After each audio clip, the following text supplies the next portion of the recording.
What might be some trade-offs, for organizations if they may not take the productive failure or embracing and learning from failure approach? So this is recent science, recent evidence, and carried down to the number of domains in a different contexts around the world. But the evidence is quite robust, as we know about productive failure, that it does lead to deep learning and transfer. So if you're in an organization, if you're a leader or a manager or a trainer who's not using failure as a mechanism for learning, then please know that you are actually under-determining the potential of learning.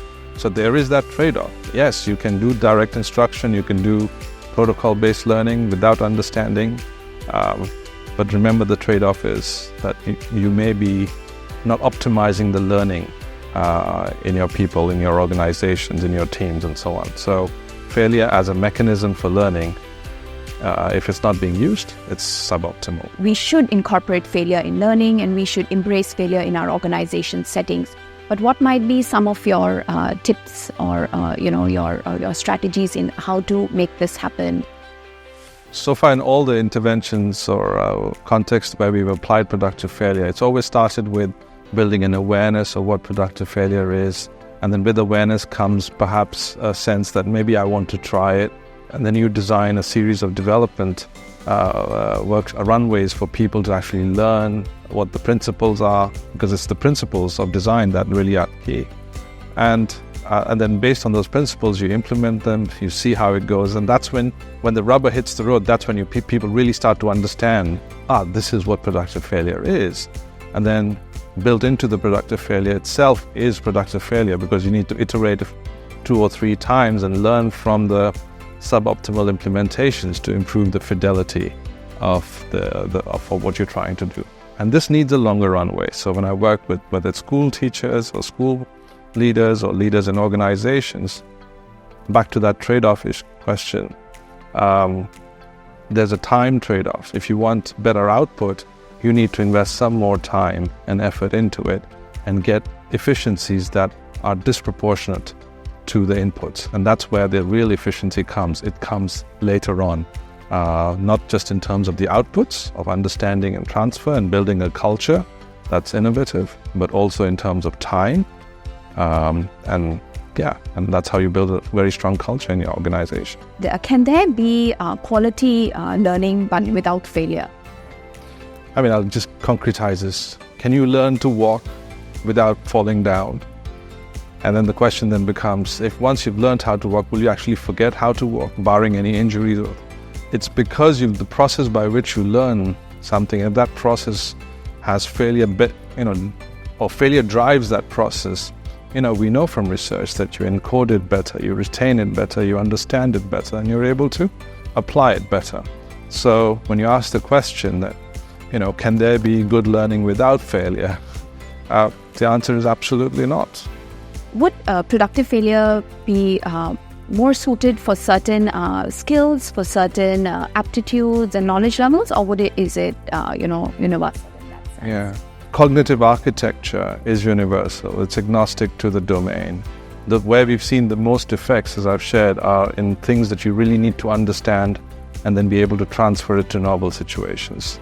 The question for people wanting to learn these, or people designing learning for other people when they're learning these protocols, is do they want them to understand or carry out the protocols with deep understanding or not? And if the answer is yes, you want them to really understand why they're doing what they're doing in the sequence in which they're doing, and what if they did something differently would result in a different consequence, then yes, that's when productive failure really kicks in.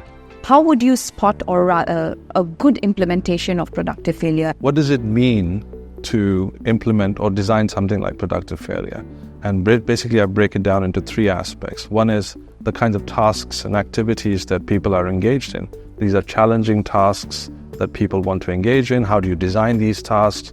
What are the features of these tasks? How do you know whether it's a good productive failure task versus a not good?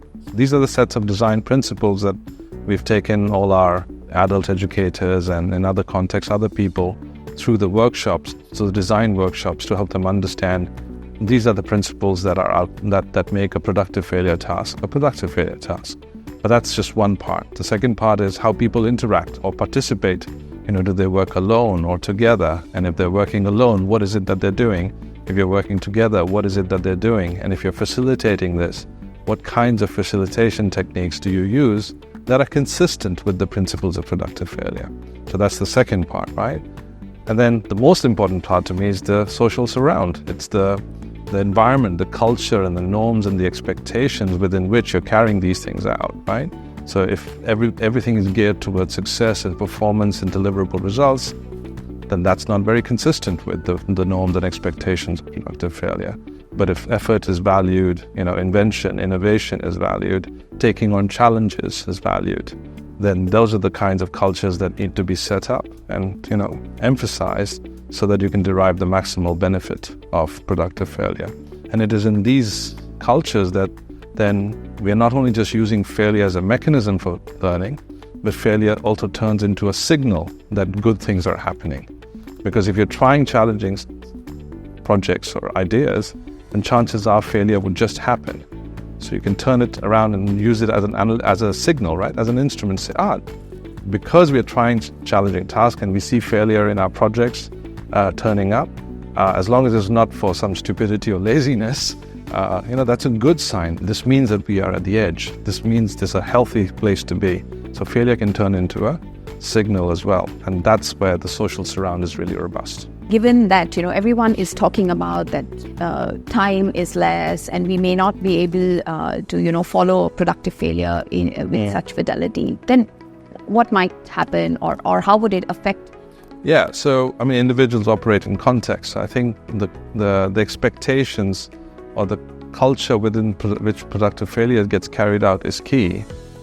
As I said, if everything is around short-term cycles, then I don't think productive failure would be a good thing to do. But if you have a longer-term vision about doing something, taking on challenges, being innovative, and building a strong culture of innovation and solutioning, then yes, productive failure is one of the ways in which you can do that. Time is also something that, if you just look at time alone, it doesn't give you the whole picture. It's better to look at efficiency, and efficiency is a ratio of output over input. So if you increase the input, say in terms of time and resources, and if the efficiency doesn't go up, the output doesn't go up, then the efficiency is low, right? But if the output actually increases disproportionately, then the input of time and resources is justified because you're getting a lot more out of it, not in some linear way.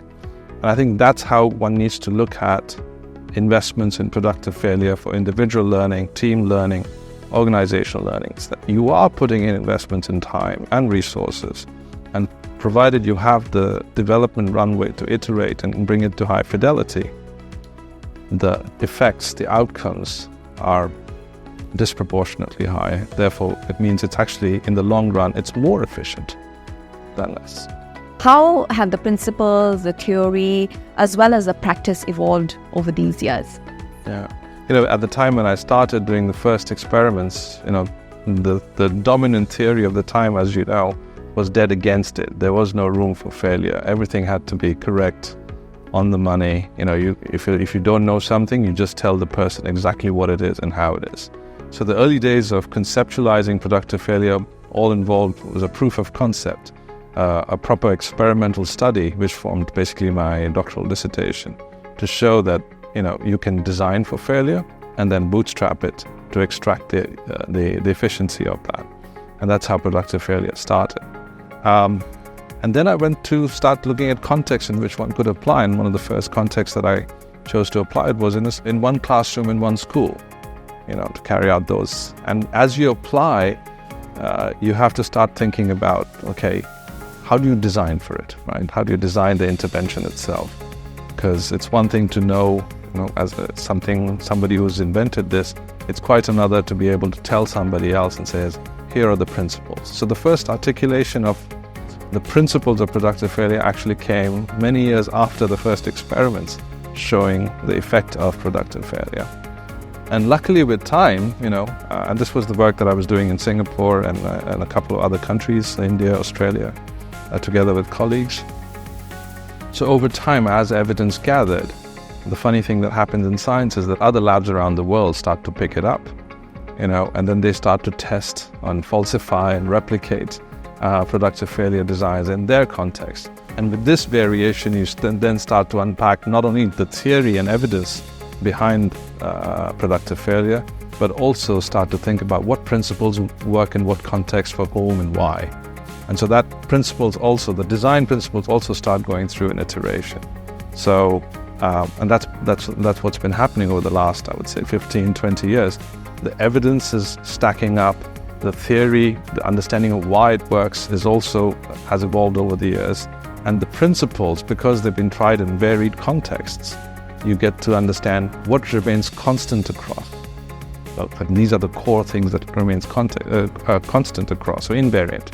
And what are some contextual adaptations that one may need to take into account? And all of that is now, in version 3 or 4 of ours, doing the science and the design. Yeah. The thought that comes about with the word failure is that, or at least folks around says, that the Asian culture may not, be very open to the word failure. What might be your thoughts on this? Actually, I have not found. I've done work in multiple cultures in Asia, in Europe, in the US.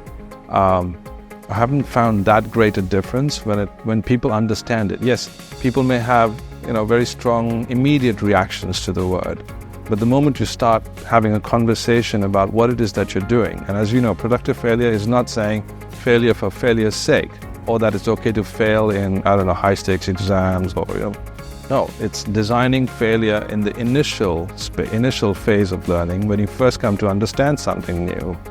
And it's precisely when you design it in this space that you understand it better, so that when failure is costly, that's when it's reduced. So you increase failure early to learn better, to reduce failure when it's costly. And, so that logic people understand. And I don't think there's any difference around the world in people's ability to understand that basic logic, to use failure to fight failure later on, right? But yes, you do get this intuitive reactions, but it takes a conversation before they get used to it. The second point I would say there is, even if people maintain that reaction, the intuitive negative reaction to failure, I think we live in times where if we understand that productive failure can be powerful, and it is based on the evidence, then we need to renorm that meaning, that word failure. We need to renorm it and say, no, some level of failure, when designed in a safe space, at the right time, it is good. And if it is not there, then you're shooting yourself in your own foot by not optimizing your own learning. So now, as the creator of Productive Failure, what do you hope to see for the future of PF and productive failure in terms of growth and development? So as a scientist, I want to see deeper and deeper understandings of the science behind it. We understand broadly the umbrella principles, the mechanisms, what happens in your body, in your brain, in your mind, socially and culturally. So we understand these mechanisms for failure. I think there's a lot of work that still needs to be carried out. So future, going ahead, I want to see the science continuing to provide more and more evidence and explanatory basis for productive failure. Then in terms of design, we want to be able to apply these principles in more and more contexts, in cultures and contexts around the world, not just in schools, not just in formal settings, not just in organizations and companies, but in museums, in tech applications. And the more we implement these in the variety of contexts, we will begin to understand the boundary conditions even better and better. I'm the first one to say that it's not applicable to everything, but the only way of finding out, paradoxically, or very actually consistent with productive failure, is to try in different contexts and see where it fails, right? So I want to see the design being replicated and extended. The third thing I want to see is just full dissemination. I think the ideas are not just implemented, like I said, we are all learners, right?